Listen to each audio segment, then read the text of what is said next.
Bum, bum. Hello, readers, and welcome back to Misshelved, your bi-weekly dose of bookstore love. I'm your host, Nicole Brinkley, here with another Misshelved Pride episode as we wrap up the hiatus between Season 1 and 2. Every episode, we feature an independent bookseller in conversation with an author they love. This week, our bookseller is Kelsy April. Hi, I'm Kelsy April. I am the general manager of Bank Square Books in Mystic, Connecticut, and Savoy Bookshop and Cafe in Westerly, Rhode Island. Kelsy is an absolute sweetheart and a powerhouse. Literally. When she's not reading, that girl works out and can literally deadlift a small bookseller. She is talking to one of her local authors, the wonderful Emily M. Danforth. Hi, I'm Emily Danforth, author of the novels The Miseducation of Cameron Post and Plain Bad Heroines. Settle in as they talk about celebrating Pride, how Pride has changed over the years, and so many queer book recommendations. So, it is June. It is Pride Month. Have you done anything for Pride? I have lived with my wife every day of this month. Nice. But that's not unique to Pride Month, which I am grateful for. I've read, a fair number of queer lit. We did watch, I don't know if you've seen it, we watched FX's Pride, cool. the docuseries, and I thought, I love a good LGBTQ community documentary, but I don't know if I just was like, I don't want to be sad, right? Because I knew it was broken into decades. I don't know what it was. I had a certain amount of reluctance, and I think that each episode, I think what it does really well, because obviously you can't tell every story.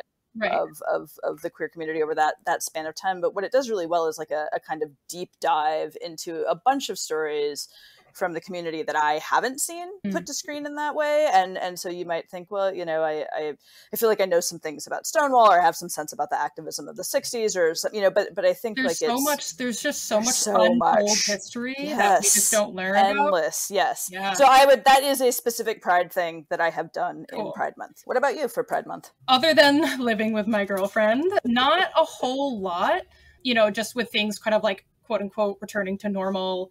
And, places opening up, it's still a little like timid trying to get out there and do stuff. But one of the things that is interesting that I've noticed of going out into these box stores, you go in and you kind of look around and there's just rainbow merch everywhere.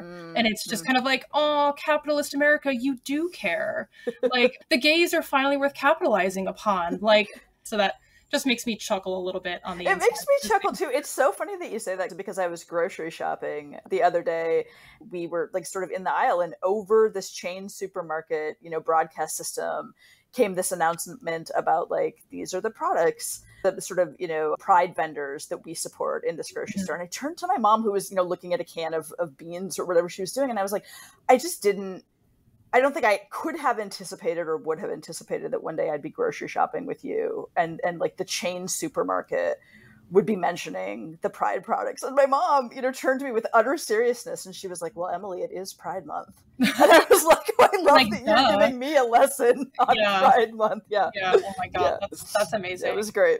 I just seeing the rainbow cupcakes and just sunglasses at the grocery store. You would never, even in my relatively short lifetime, even 10 years ago, I wouldn't see that. It seems to get, for me personally, a little bit better, but it seems to be less intimidating to be out, especially in public places. I can, walk into the store with my girlfriend holding hands, or we can go out to dinner, and it's still obviously not perfect. We still have a ton of work to do for the queer community, but every year a little better. You know what I mean? Mm-hmm. Yeah, I do know what you mean. Absolutely. And hand selling too. Hand selling queer books has become I used to get a lump in my throat sometimes. If I wasn't sure about the customer, if I made a reference to, oh, this book has a queer theme, I would get kind of nervous almost to say that. So I sometimes wouldn't. I would pick other themes in that book to highlight and to bring to the forefront when I'm doing a hand sell. But now I will unapologetically be like, this book is super queer.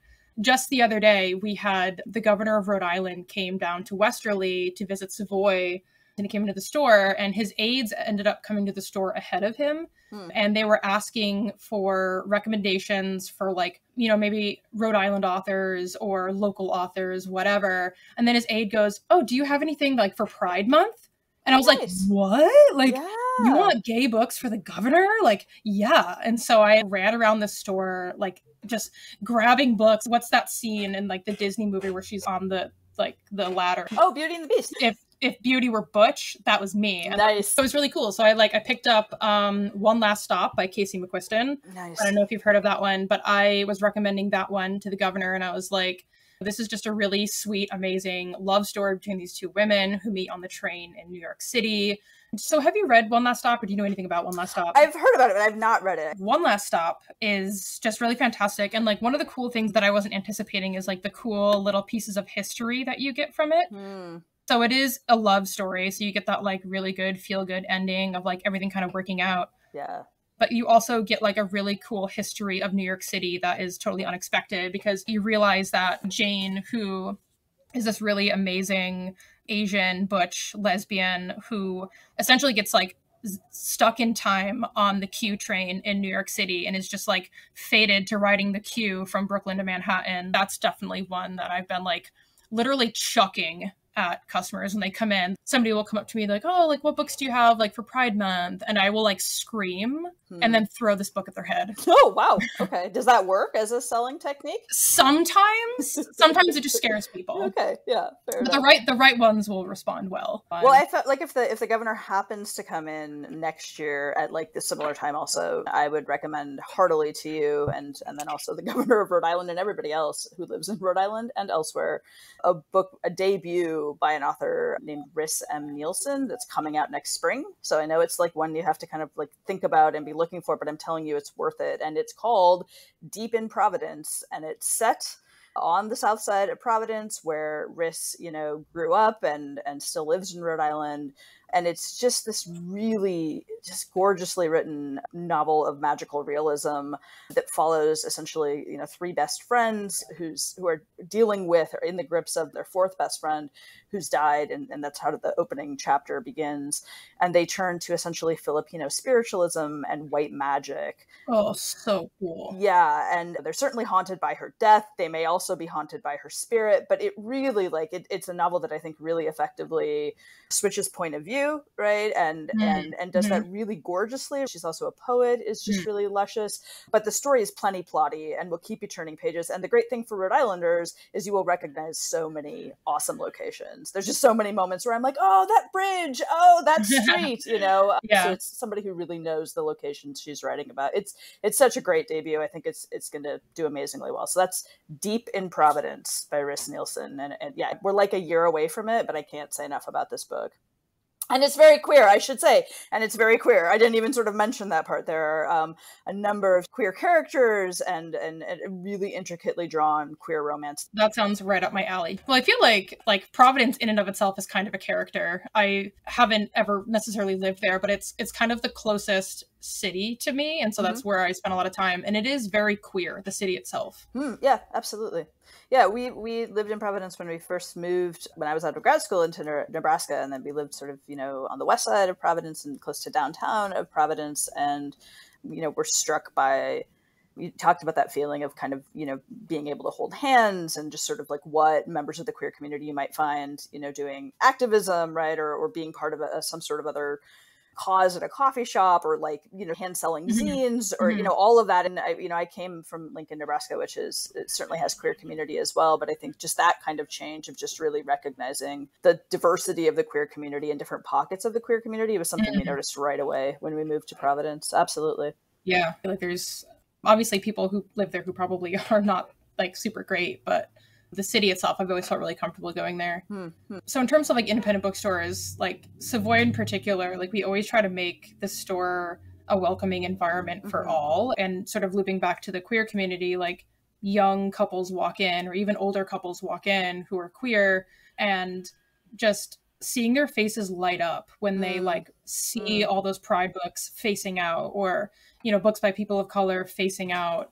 Just the other day, we had these two young girls and they walked in at the same time. And I kind of noticed that they both had these backpacks with rainbow buttons and stuff on them. And they were kind of tentatively looking around. And then I think they saw our staff are very visibly queer. And so I think they saw us and then they saw the books, and you could just see as they were in the store becoming more and more comfortable and like, you know, started holding hands. And our staff immediately was like, hey, do you need recommendations? And it's so nice to see that happening, you know? Absolutely. It's incredible. And I mean, obviously, as a much older queer, I had a An similar elder feeling the queer. first time. An elder queer. Oh, thank you. That's much too dignified. The first time that I walked into Savoy, I think it is an incredibly welcoming bookstore. I don't mean to sound cheesy here, but Plain Bad Heroines came out very much during the pandemic, right, in the fall. And so I didn't go into very many bookstores. I didn't interact in person with very many booksellers. And I really treasure that I got to have that experience at Savoy, and that we got to see kind of the staff recommendations and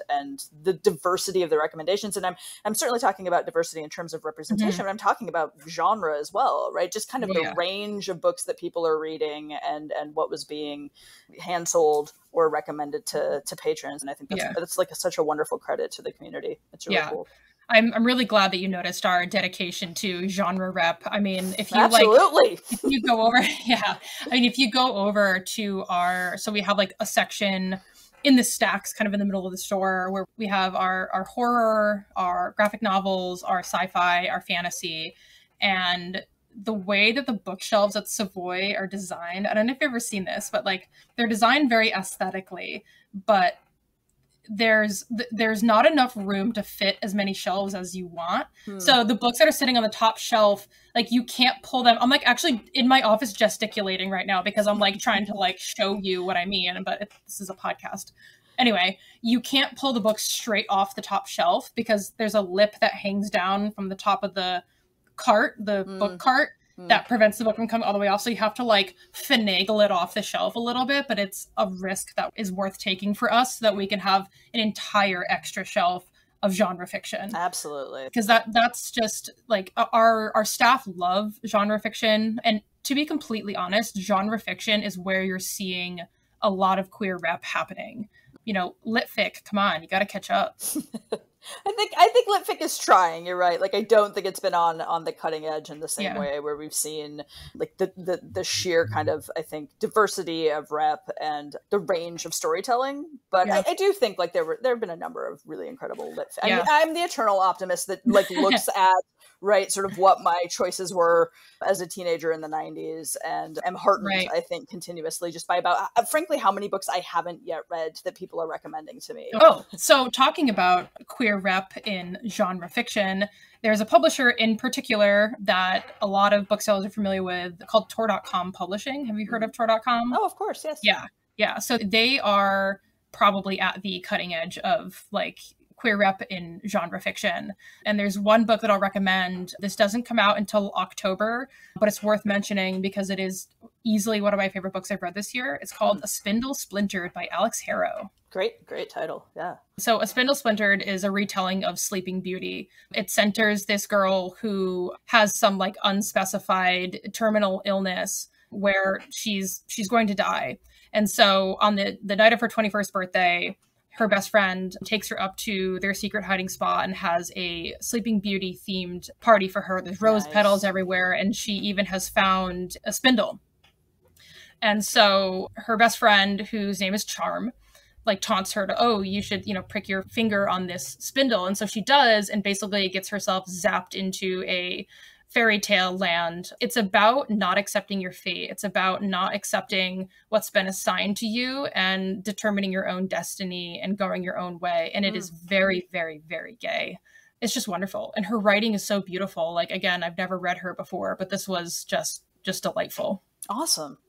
I'm absolutely putting that on my list, and I'm gonna see your novella and raise you another novella, which is and also from a queer press, a queer imprint at a feminist press, which is Amethyst. Ooh. So it's Margaret is best like hands down one of my best titles of the year, and it's coming out in September, so sooner than the other book I mentioned. It's Margaret and the Mystery of the Missing Body. And it defies genre. I've been thinking of it as sort of kaleidoscopic. I've heard it called a fun house. If you compulsively read any of the like 80s, 90s preteen and teen serials like Babysitter's Club, right? Or any of the Nancy Drews, which obviously were earlier and then continued on.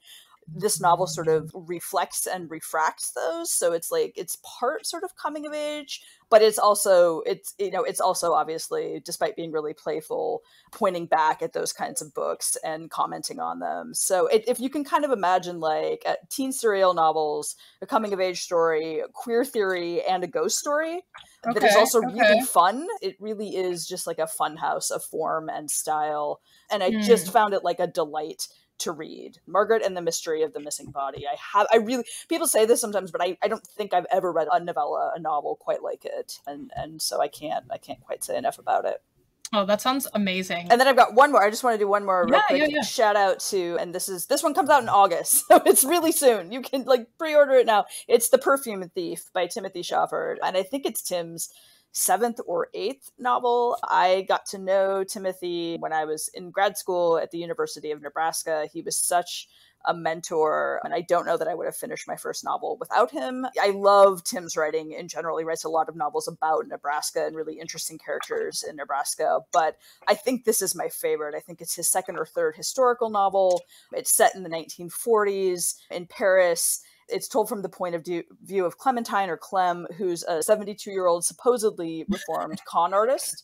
She's opening a perfume shop, but of course, Nazis everywhere. Right. And so there's sort of espionage, there's lots of crime, Clem thinking that she needs to do one last crime. There's this thwarted, amazing queer love affair from her past. It's also just like such an intoxicating novel. I think Tim does historical fiction in a way that I'm envious of, and I strive to do myself, where he meticulously researches and then just draws out the exactly right details, right? Like he really knows how to get you just exactly in that nightclub, right? Or exactly in that perfume shop. And it was such an intoxicating read, and I'm happy to go back to it. And I think the perfect kind of queer summer read. It's all about queer community and resistance, and very much is a historical novel, but also I think a novel that you can escape into. So that's The Perfume Thief, Timothy Shofford, out in August.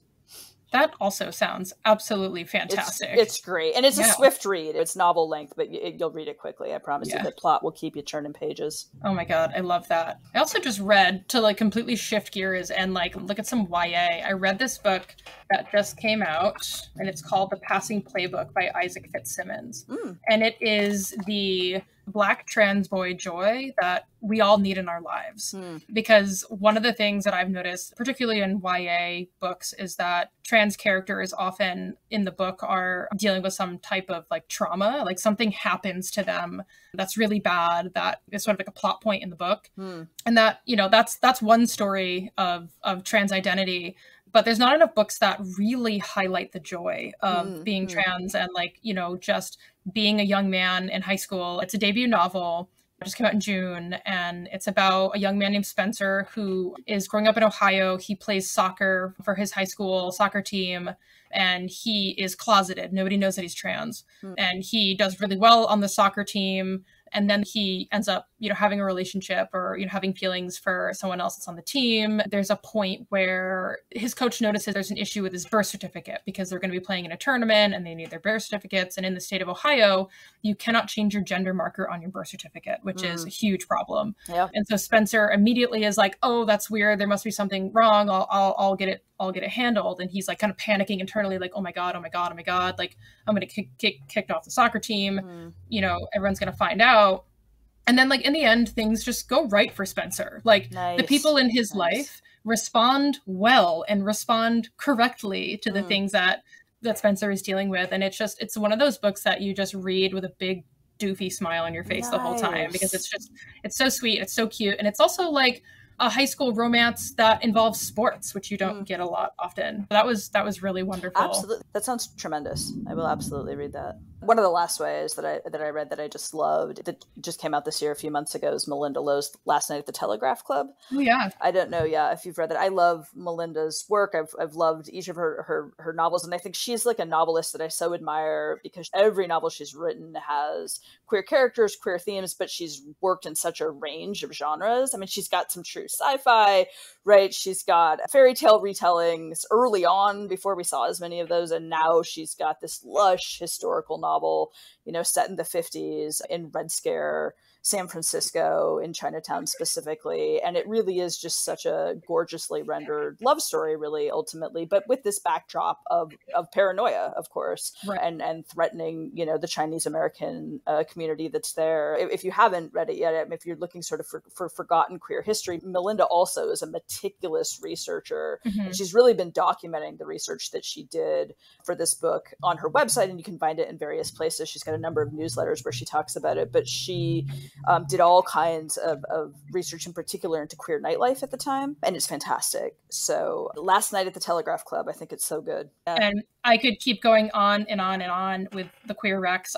To be honest, I have a stack of them next to me, but we are running out of time, unfortunately. Okay. Emily, where can folks find you on the internet?